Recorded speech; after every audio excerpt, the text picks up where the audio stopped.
কিরে আয়ার তুই তো গম্ভীর কেন? ভাবতেছি কিছু না। কি আজকে কি ওয়াজ করবি নাকি? নারীরা দেখি কন্ডিশন শ্যাম্পু লাগাইয়া মাথার মাঝে, কন্ডিশন শ্যাম্পু মাথার মাঝে লাগাইয়া, তেলের পুতুল লাগাইয়া, খাজেল মাথায় লাগাইয়া, নুডুসের মতন জড়াই জড়াই দেখি চুলটি এইবার লড়াই।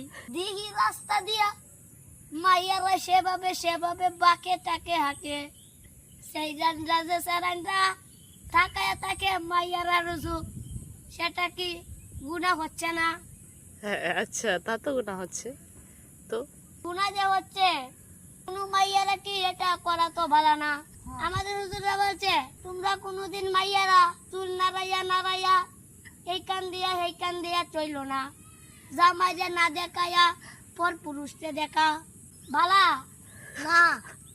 আমরা হুজুররা বলেছে কোনো মাইয়ার পিছে না লাগিয়ে থাকতাম, মাইয়ারে না দেখতাম, এন্ডা মঞ্চে এন্ডা লাগবা মাইয়া। আমরা তো দেখার বিষয় নাই।